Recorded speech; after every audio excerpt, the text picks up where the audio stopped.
बिस्मिल्लाहिर्रहमानिर्रहीम, अस्सलाम वालेकुम। हेल्थ टॉक में मैं हूं आपके साथ आपकी मेज़बान फलक कादिर। आपको प्रोग्राम में वेलकम करती हूं। नाज़रीन, गुज़िश्ता हफ्ते हमने एक्नी से रिलेटेड बात की थी और स्किन पर जितनी भी कॉम्प्लिकेशंस होती हैं उनसे बचाव के लिए आपको एहतियाती तदाबीर के बारे में भी हमने आगाह किया था। आपको बताया था कि कैसे स्किन डिसऑर्डर से बचना मुमकिन है और एक्नी से रिलेटेड जो इशूज़ हो जाते हैं स्किन पर, उससे जो भी ट्रीटमेंट होते हैं उसके बारे में भी हमने आपको बताया था। मगर हमने आपको जो न्यू मॉडर्न टेक्नोलॉजीज़ हैं स्किन से रिलेटेड, जो न्यू टेक्नोलॉजी मार्केट में आ गई है, हाइफो लाइपोसक्शन है, इसके अलावा स्किन लेज़र है, इसके बारे में हम आपको नहीं बता पाए थे। इसीलिए आज हमने एक बहुत माहिर और फेमस डॉक्टर को अपने प्रोग्राम में इन्वाइट किया है, जो डिफरेंट मॉर्निंग शोज़ में आती रही हैं, जिनकी स्पेशलिटी जो है वो कॉस्मेटोलॉजी है। इसके अलावा स्किन लेज़र एक्सपर्ट हैं और इसके अलावा बहुत सारी जो है वो उनकी एक्सपर्टीज़ हैं जो मैं आपको बताती चलूँगी।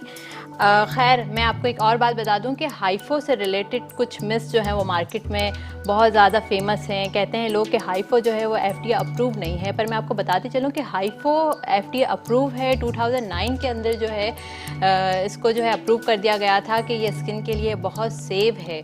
डॉक्टर साहिबा आज हमें बताएंगी कि हाइफो कैसे होता है, बॉडी के कौन कौन से पार्ट्स में जो है वो हाइफो करवा सकते हैं, और इसके अलावा जो है बॉडी पे जो डिफरेंट तरह के प्रोसीजर्स होते हैं वो कितने सेव होते हैं। आज हमें स्टूडियो में ज्वाइन किया है डॉक्टर फबरीन नाज ने, जिनकी स्पेशलिटी कॉस्मेटोलॉजी है, स्किन लेज़र एक्सपर्ट हैं वो। इसके अलावा बहुत सारे स्किन के जो भी प्रोसीजर्स होते हैं वो करती हैं। अस्सलाम वालेकुम डॉक्टर साहब। वालेकुम सलाम। कैसी हैं आप? बिल्कुल ठीक ठाक। बहुत शुक्रिया प्रोग्राम में तशरीफ़ लाने का और इतने अहम टॉपिक पर आज ने हमें मौका दिया है कि हम बात करें कि हाइफो जो है वो बहुत सेफ प्रोसीजर है। इसके अलावा जो है इसके कोई भी साइड इफ़ेक्ट्स नहीं हैं। आपको पता है मार्केट में ये बातें बहुत ज़्यादा स्प्रेड आउट हुई हैं कि हाइफो की वजह से बहुत सारे जो है स्किन डिसऑर्डर्स हो जाते हैं, कैंसर्स हो जाते हैं। हमारे व्यूवर्स को ये बात बताइएगा कि कितना सेफ है।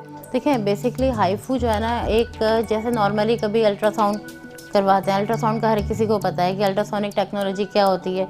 ठीक है, अल्ट्रासाउंड बहुत सेफ टेक्नोलॉजी है। तो हाइफू जो है वो है हाई इंटेंसिटी फोकस्ड अल्ट्रासाउंड।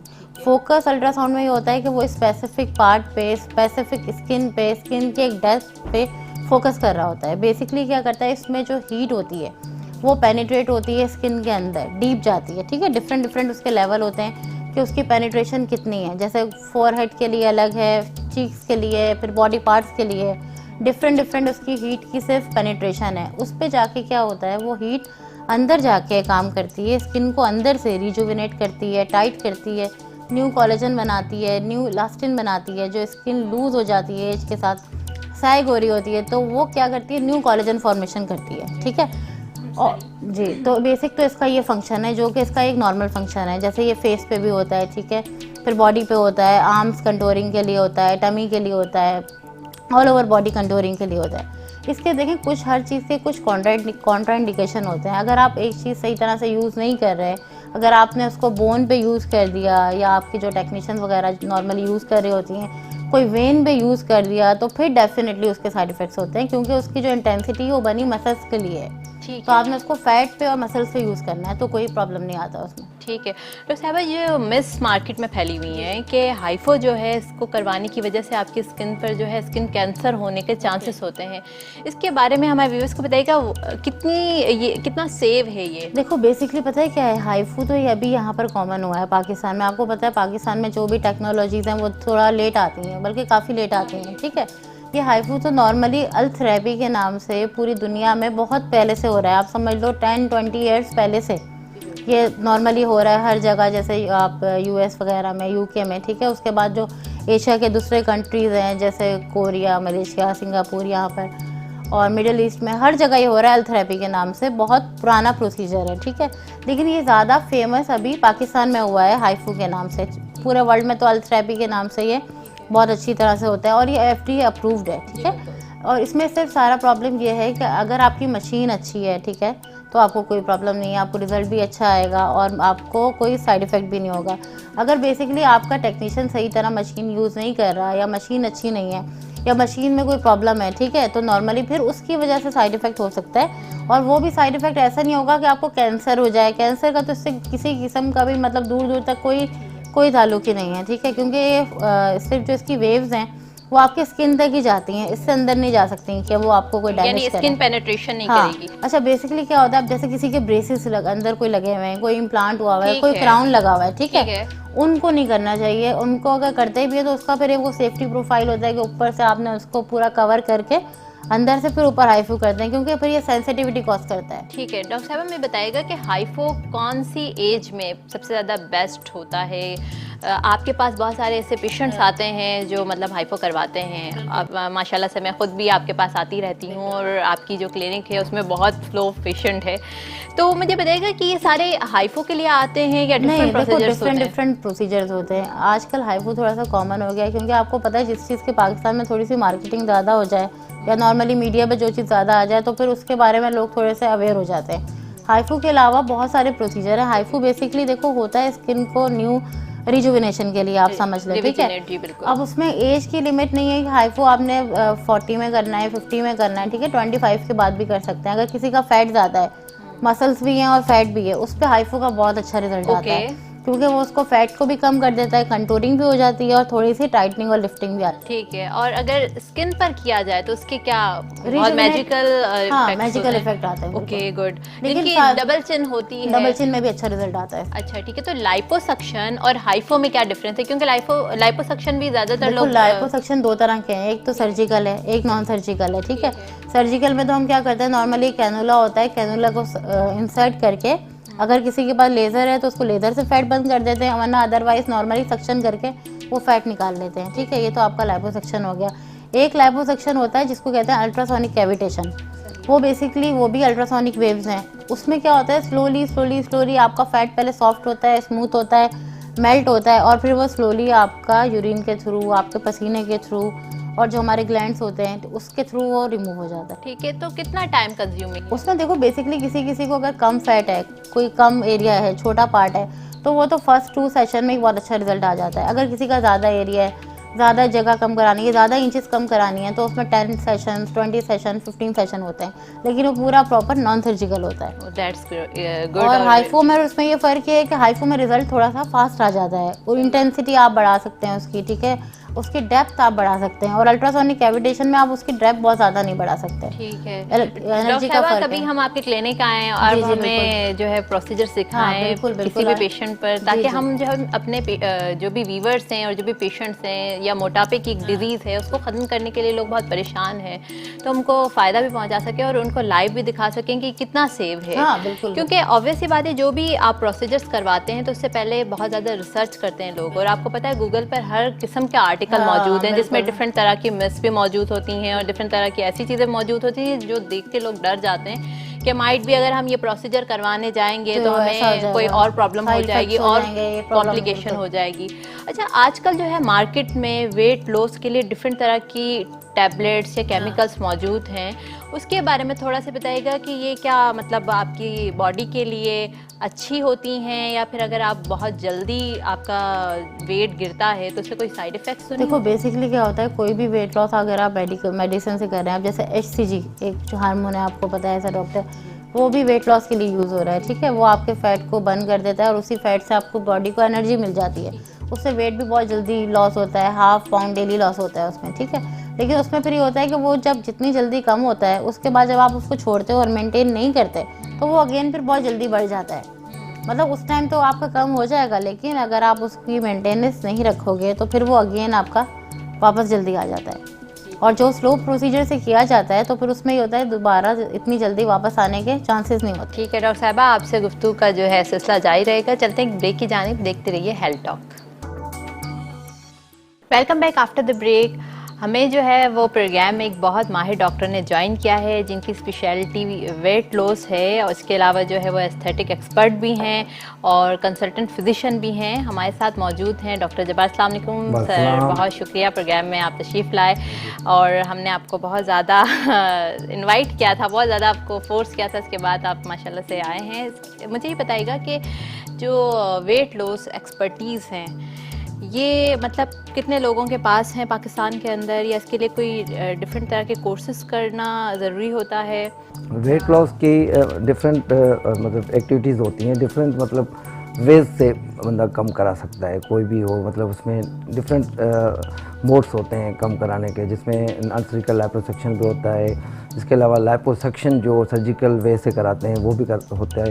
इसके अलावा न्यू जो टेक्नोलॉजीज़ आ रही हैं, जो हमारे पास क्लाइंट्स आते हैं वो कहते हैं कि हम लाइपोसक्शन भी नहीं कराएंगे और एक्सरसाइज भी इतनी नहीं करेंगे, लेकिन हमारा वेट कम होना चाहिए। तो उस हिसाब से हमारे पास काफ़ी डिफरेंट चीज़ हैं। जैसे हमारे पास एक हम प्रोडक्ट्स देते हैं जिसमें 6 to 8 kg हम गारंटेड मतलब वेट लॉस कराते हैं, उसमें ये गारंटी के साथ। और एक तो ये एक हम गैस्ट्रिक बैलून का हमारे पास एक नया मेथड्स है जो गैस्ट्रोएंटरोलॉजिस्ट भी कराते हैं, मैं खुद कराता हूँ उसमें, क्योंकि मैंने इसमें कोर्स किया हुआ है गैस्ट्रोएंटरोलॉजी में। तो उसमें सडनली और मतलब कुछ ही महीनों में तकरीबन 30-40 kg तक कम हो जाता है। हाँ, गैस्ट्रिक बलून। तो सर ये थोड़ा मुझे ब्रीफ करके बताएं कि इसमें क्या मतलब किस तरह ये प्रोसीजर होता है, पेशेंट को एनपीओ करना होता है या फिर जैसे एक ऑपरेशन होता है गैस्ट्रोएंटरोलॉजी को आप कह रहे हैं कि वो भी इन्वॉल्व होते हैं, तो ये तो एक मेजर 1-1.5 घंटे का प्रोसीजर होता है। लेप्रोस्कोपी करनी पड़ती है इसमें? हाँ, उसमें एक मतलब एक ट्यूब डालनी होती है से जो एंडोस्कोपी, बिल्कुल।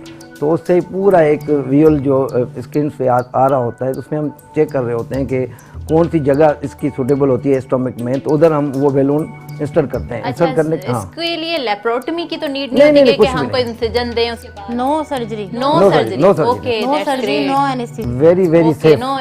20 मिनट्स में, यानी पेशेंट तो आते हैं बगैर किसी को बताए करवा के चले भी जाते हैं। Oh that's great, very safe. तो कितना जल्दी इसका रिजल्ट आता है? इसका रिजल्ट सडनली आ जाता है, with in month 4 to 5 kg कम हो जाता है। अगर 6 मंथ तक बैलून रहा तो तकरीबन 25 kg तक तो कम हो जाएगा।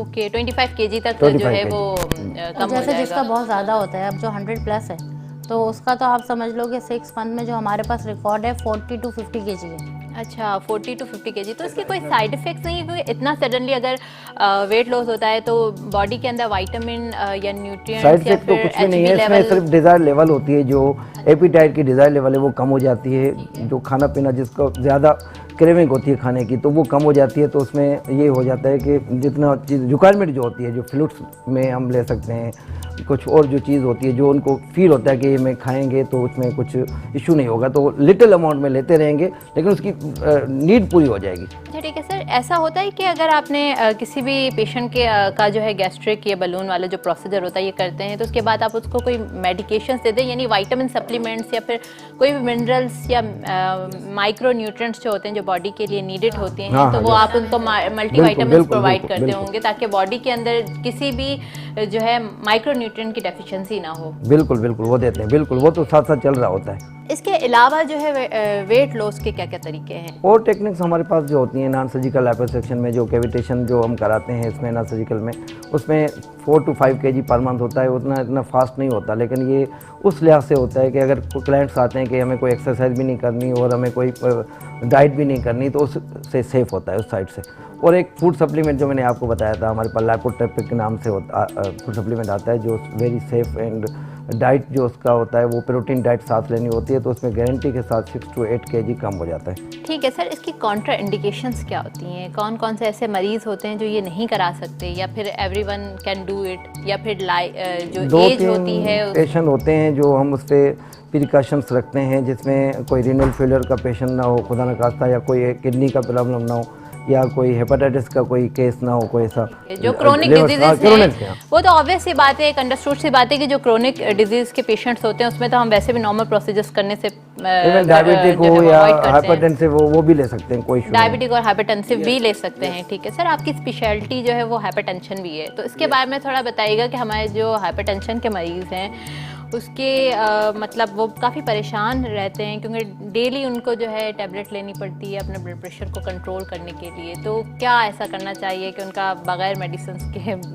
हाइपरटेंशन में 2 टाइप्स होती है, एक एसेंशियल हाइपरटेंशन होती है, एक सेकेंडरी होती है। सेकेंडरी जो होती है वो ड्यू टू अदर कॉज, मतलब कोई कॉज, कोई डिजीज़ हो रही है या कुछ इन्फेक्शन हो गया या कुछ मतलब ज़हनी दबाव आ गया, तो ये सेकेंडरी स्ट्रेस की वजह से आ गया, या कोई मतलब कोई लिवर का कोई इशू हो गया, या कोई भी ऐसी मतलब एनवायरमेंटल कोई फैक्टर आता है, तो ये सेकेंडरी हाइपरटेंसिव कहलाता है। एक एसेंशियल होता है जो इडियोपैथिक होता है, जो इसका कोई कॉज नहीं होता लेकिन ये एज के साथ बढ़ता रहता है, तो उसमें हमें प्रिकॉशंस देनी होती है कि एक तो प्रिकॉशन के साथ चलते हैं हम, उसके साथ फिर हम टेबलेट्स जो होती हैं वो उसमें कंट्रोल के लिए बोलते हैं, वो लाइफ स्टाइल चेंज करना होता है, लाइफ स्टाइल मॉडिफिकेशन जो होती है उससे हम वो ज़रूरी है, हाइपरटेंशन को कंट्रोल कर सकते हैं। क्योंकि वैसे भी अगर किसी पेशेंट की एक बार रीडिंग्स हाई आ गई तो फिर हम उसको यही एडवाइस करते हैं कि आप अपना लाइफ स्टाइल को थोड़ा से एक दफ़ा रीडिंग आ गई फर्स्ट टाइम तो उसको हम एक शेड्यूल बनाते हैं, उसकी रीडिंग चेक करते हैं कम से कम एक हफ्ता 10 दिन तक,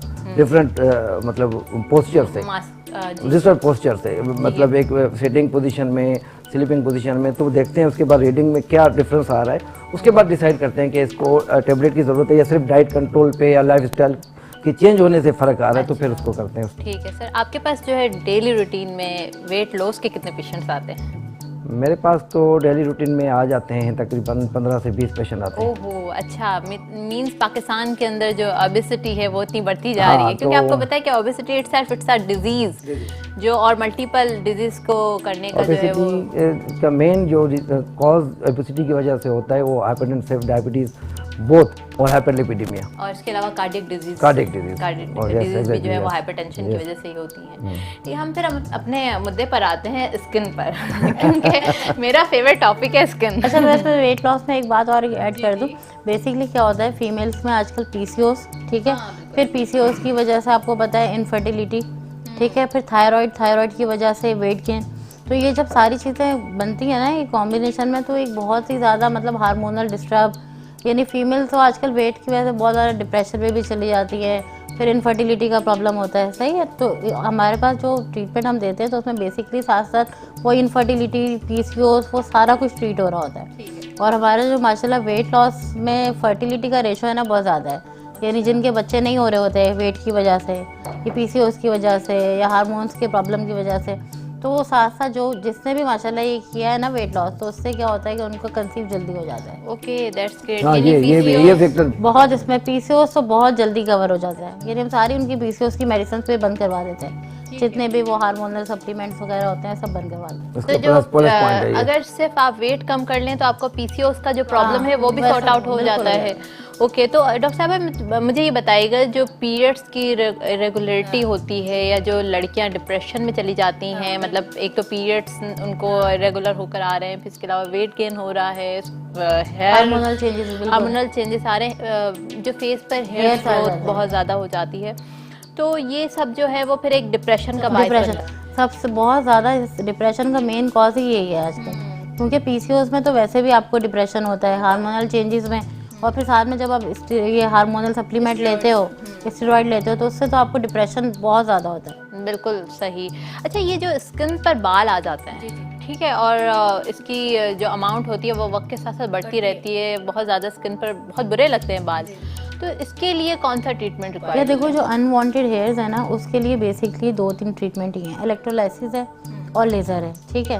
इसके अलावा मेडिसिन से, क्रीम्स वगैरह से तो वो नहीं जाते हैं, ठीक है, तो लेज़र बेस्ट है, ठीक है। और अगर किसी के बाल लेज़र से नहीं जा रहे या जिनके बाल सफ़ेद हो गए, ठीक है, एज से पहले या ज़्यादा एज हो गई है, थिक बाल है और बाल सफ़ेद है, तो सफ़ेद बाल पे तो लेज़र काम ही नहीं करता, तो वो तो उस पर फजूल है कि आप उस पर लेज़र करवाओ, लेज़र उस पर कोई काम नहीं करता। सफ़ेद बाल, हाँ, जैसे अगर आपके बाल सफ़ेद हो गए, जैसे नॉर्मली फीमेल जो आती हैं, ठीक है, हार्मोन्स की बीमारियों के साथ, जिनके आदमी जैसे बाल आ गए, ठीक है, चिन एरिया ज़्यादा कवर होता है उनका, हार्मोनल बाल जो होते हैं, ठीक है, एक्स्ट्रा जो ग्रोथ होती है, तो उसमें क्या होता है वो अगर सफ़ेद हो गए आपका तो लेज़र भी उस पर काम नहीं करेगा, तो फिर उसके लिए हमें इलेक्ट्रोलाइसिस करना पड़ता है। इलेक्ट्रोलाइसिस, और इसके अलावा कौन सा? इलेक्ट्रोलाइसिस और लेज़र, बस ये 2 बेस्ट। अच्छा, ये कितना सेव होता है? अच्छा, मैं बताऊँ, देखो बेसिकली, हाँ, ये आपने अच्छी बात पूछी, लोग कहते हैं लेज़र से कैंसर हो जाता है, लेज़र ख़राब है, लेज़र से नुकसान हो जाता है, लेज़र से फेस चल जाता है, वो मल्टीपल बहुत ज़्यादा, यानी पेशेंट को ये पता है लेज़र नुकसानदेह, लेज़र जो है इतना सेफ़ है कि ये तो अमेरिका में मतलब सदियों से हो रहा है, पता नहीं कितने साल हो गए, वहाँ का तो कोई बंदा भी, कोई फीमेल ऐसी नहीं होगी जिसने फुल बॉडी का लेज़र ना कराया हो। Hair removal, normally hair removal के लिए तो वो करवाते ही करवाते हैं, ठीक है। अब बेसिकली क्या होता है, देखो यहाँ पर जो है ना सस्ती मशीनें हैं लोगों के पास, चाइनीज़ मशीन है, ठीक है, बिल्कुल चाइनीज़ सस्ती मशीनें हैं, तो उस वो है IPL, ठीक है, IPL, ठीक है। IPL का काम ही नहीं है हेयर रिमूवल, ठीक है, IPL का काम है हेयर रिडक्शन, सही है। IPL आपको हेयर रिडक्शन तो ज़रूर कर देगा, जो आपके बाल मोटा है पतला कर देगा, बाल आपके कम हो जाएंगे, लेकिन वो परमानेंट हेयर रिमूवल है ही नहीं, ठीक है। परमानेंट हेयर रिमूवल के लिए जो लेज़र है उसमें डायोड है, आपका ND है, सही है, वो आपका परमानेंट हेयर रिमूवल करता है, या फिर इलेक्ट्रोलाइसिस है। तो लोग नॉर्मली पॉलर वगैरह से करवाते हैं IPL, क्योंकि IPL बिल्कुल सस्ती चीप मशीन है, ठीक है। वो 1000 2-2 हज़ार में नॉर्मली लोग पॉलर वगैरह में फेस पे उसको करा लेते हैं लेज़र के तौर पे। अब वो उसको यही समझते हैं कि ये लेज़र है। अब वो कहते हैं हमने 20 सेशन कराया है, 25 सेशन कराया है, 30 सेशन कराया है, फेस जल गया, ये हो गया, वो हो गया। तो इस तरह से लोगों ने ये समझ लिया कि लेज़र से कोई नुकसान होता है, क्या लेज़र से कैंसर हो जाता है, लेज़र से स्किन चल जाती है। लेज़र का काम ही नहीं है कैंसर करना, ठीक है। लेज़र एक लाइट है, और उसकी बेचारे की लेज़र की सिर्फ इंटेंसिटी इतनी है कि वो जो हेयर है उसका, वो हेयर के रूट पे जाता है और स्लोली उस रूट को बंद करता है, ख़त्म भी नहीं करता कि रूट जला ख़त्म कर दे, बिल्कुल वो उस रूट को बंद करता है। तो उसकी वजह से बाल जो आता है आपका पहले पतला आता है, देर से आता है, और फिर ऐसा ऐसा करके उसकी रूट इतनी बर्न हो जाती है कि वो ख़त्म हो जाती है। बस ये बेसिक उसका फंक्शन है। डॉक्टर साहब, आपने ये बात बताई कि डिफरेंट तरह के जो पॉलर्स हैं उसमें आजकल ये जो एस्थेटिक क्लिनिक्स हैं इसकी अमाउंट बढ़ती ही जा रही है। मतलब नॉन मेडिकल लोग भी जो है वो एस्थेटिक प्रोसीजर्स कर रहे हैं। इसके अलावा जो है आपने बताया कि वेट लॉस, लाइपोसक्शन हो गया, या फिर स्किन पर जो ब्लेमिश हो जाते हैं उसके लिए ट्रीटमेंट्स कर रहे होते हैं। ये कितना सेव होता है, क्योंकि they don't know about the anatomy and physiology about the skin, और वो मशीन्स चलाना थोड़ा सीख लेते हैं, फिर उसके बाद जो है बस ये आजकल बिजनेस भी हो गया कि दैट्स अ बिजनेस। तो बिल्कुल, तो उन्होंने ब्रांचें खोल ली, कोई किसी ने इन्वेस्टर आ गया, उसको इन्वेस्ट करने के लिए 2-3 डॉक्टर्स तो आ जाते हैं, मतलब डॉक्टर्स का नाम तो दे देते हैं, लेकिन जो टेक्नीशियंस होते हैं वो कर रहे होते हैं, तो 8-10 ब्रांचें खोल ली। तो आजकल तो ये ज़्यादा चल रहा है, लेकिन बंदा सोच समझ के देखें, जो क्वालिफाइड डॉक्टर हो तो बंदा उसके पास ही जाए। ठीक है सर, आपसे इस बारे में कंटिन्यू करेंगे। चलते हैं एक ब्रेक की जानिब, देखते रहिए हेल्थ टॉक। पास तो ऐसे क्लाइंट्स आते हैं जो जिसका कलर बिल्कुल ठीक हो रहा होता है, हो चुका होता है, उसके बावजूद लगवाते हैं, कहते नहीं हम रिलैक्स फील कर रहे हैं इसमें, हम लगा रहे हैं। बिल्कुल, और मतलब माइंड को फ्रेश कर देता है ना, यस स्ट्रेस को रिलीज करता है, बिल्कुल एंटीऑक्सीडेंट एजेंट, नींद अच्छी हो जाती है, जॉइंट पेन खत्म हो जाता है, जॉइंट पेन भी खत्म हो जाता है। कुछ लोग तो ऐसे हैं कि वो जो लगवा रहे हैं वो कहते हैं कि हमें ना इससे इतनी ज़्यादा बॉडी में इतनी एनर्जी आ जाती है कि हमें नींद भी अच्छी हो जाती है, और एनर्जी, हमारा काम का भी बहुत अच्छा हो गया है, मतलब माइंड फ्रेश रहता है। तो कुछ इस वजह से भी लगवा रहे हैं, सारे सिर्फ वाइटनिंग की वजह से नहीं लगवा रहे। अच्छा, I didn't know about that medical effects of that injection. Medical effects अच्छे हैं। हाँ, लोगों ने तो सिर्फ एक वो बना लिया है कि इसको फैशन और वैसे तो इनका काम तो ये नहीं था, बट आपने बहुत सारे इसके एडवांटेजेस बताए कि इससे इम्यून सिस्टम, सबसे बड़ी बात आपका इम्यून सिस्टम जो है वो बूस्ट हो रहा होता है। और कुछ लोगों ने मिथ्स पे फैलाई हुई हैं कि इसकी वजह से किडनीज पर इफेक्ट होता है, ऐसा होता है? नहीं, कभी नहीं होता ऐसा। किडनीज पे होता या लिवर पे होता, असल में होता ये, कोई, मैंने पहले भी एक बात की थी कि कोई रीनल फेलियर का पेशेंट हो या लिवर का पेशेंट हो, लिवर सिरोसिस वगैरह का हो, तो जो भी मेडिसिन, जितनी भी मेडिसिन हम खाते हैं, या तो लिवर से क्रॉस होके जाती है या किडनी से क्रॉस होके जाती है। तो क्रोनिक अगर डिजीज़ का पेशेंट हो तो उसको हम मना करते हैं, नहीं देते। बाकी अगर नॉर्मल पेशेंट जो भी मेडिसिन, अगर कोई बुखार किसी को हो जाता है, किसी को फीवर टाइफाइड हो गया, तो वो मेडिसिन भी उधर से क्रॉस होके जाती हैं। अच्छा, हर मेडिसिन की इंडिकेशन होती हैं और कंट्राइंडिकेशन होती हैं। सही, बिल्कुल। वो तो जाहिर सी बात है कि आप छोटा से पेनाडोल भी खाते हैं तो उसके भी आपके साइड इफेक्ट हर मेडिसिन के हैं, कोई भी मेडिसिन ऐसी नहीं है। तो इसका तो इंडिकेशंस इतने अच्छे हैं क्योंकि एंटी एजिंग है ये, लेकिन इसका साइड इफेक्ट जो होता है वो अवॉइड कर रहा होता है बेसिकली। तो हम दोनों ड्यूअल इसमें हम लेते हैं अपने इफेक्ट। सही। हाइपर पिगमेंटेशन, आपने जो ये स्किन के बारे में बात की, मुझे फिर एक क्वेश्चन दिमाग में आया कि जो हाइपर पिगमेंटेशन हो जाती है स्किन पर, तो इसके लिए क्या ट्रीटमेंट रिक्वायर्ड? तो हाइपर पिगमेंटेशन भी डिपेंड करता है कि वो डीप है या सुपरफिशियल है। अगर सुपरफिशियल है तो वो तो नॉर्मली क्रीम वाला जो ट्रीटमेंट है या जो टैबलेट्स होती हैं उससे भी चली जाती है। अगर वो डीप है तो फिर वो लेज़र से जाएगी आपकी, क्योंकि वो स्किन के अंदर अगर चली गई है तो फिर वो कोई इंजेक्शंस जो डायरेक्ट फेस पे लगते हैं जो अंदर से उसको पिगमेंट को ख़त्म करें, या जो लेज़र होता है जैसे पीको लेज़र है, तो वो क्या करता है, उसकी स्ट्रेंथ इतनी होती है कि वो अंदर जाकर उस पिगमेंट को ब्रेक करता है, तो उसकी वजह से पिगमेंटेशन। क्या वजह क्या होती है हाइपर पिगमेंटेशन? पिगमेंटेशन के बहुत सारे कॉजेज़ हैं। सबसे बड़ा कॉज तो आपका जैसे फीमेल्स में अगर होता है तो वो प्रेगनेंसी में होता है, हार्मोनल चेंजेस की वजह से, आयरन इंटेक जिनका कम होता है, या प्रेगनेंसी में नॉर्मली ये क्लासमा हो जाता है आपको, ठीक है। इसके अलावा बहुत सारे लोगों को ज़्यादा जो होता है, अभी आपने कोई मेकअप ब्लीच करवाया है, नॉर्मली लोग क्या करते हैं उसी दिन फेशियल ब्लीच करवाते हैं जिस दिन कोई इवेंट होता है, उनको कहीं जाना होता है, ठीक है। उन्होंने क्या किया, फेशियल ब्लीच करवाया और डायरेक्ट उसके बाद मेकअप कर लिया या सन एक्सपोजर हो गया। ब्लीच बहुत बड़ा कॉज है इसका, हाइपर पिगमेंटेशन का, ठीक है, लोग समझते नहीं हैं इसको। हेयर डाई, हेयर डाई बहुत बड़ा कॉज है पिगमेंटेशन का। हेयर डाई से भी लोग नहीं समझते, कहते नहीं हम तो कब से सालों से ये डाई यूज़ कर रहे हैं, इससे कैसे हो सकता है। तो डाई से प्रॉपर मेल्स में कभी आप देखो यहाँ से लेके यहाँ तक एक पूरा पैच बना होता है, वो हेयर डाई से होता है पिगमेंटेशन। तो फिर और इसके अलावा कोई मेडिसिन ऐसे ले रहे हैं, हार्मोनल डिस्बैलेंस हो गया, तो ये सारे कॉज है ज़्यादा पिगमेंटेशन। ठीक है डॉक्टर साहबा, एक बार हम आपके क्लिनिक विजिट करेंगे, डिफरेंट तरह के जो पेशेंट्स जो हैं वो आप ट्रीट कर रही हैं, हम उसको लाइव दिखाएंगे और अपने व्यूवर्स को ये भी बताएंगे कि ये सब जो चीज़ें हैं कितनी सेफ हैं और सेफेस्ट वे से अगर आप करवाएं, अच्छे एक्सपर्ट्स लोगों को शामिल करें तो जाहिर सी बात है आप बहुत सारे एडवांटेजेस से भी बच सकते हैं। हम आपके पास इंशाल्लाह नेक्स्ट वीक जो है वो विज़िट करेंगे, लाइव प्रोग्राम भी दिखाएंगे, अपने व्यूवर्स को जो है वो आपकी एक्सपर्टीज़ के बारे में भी आगाह करेंगे। अपनी मेज़बान फलक कादिर को इजाज़त दीजिएगा। बहुत शुक्रिया, खुदा हाफ़िज़।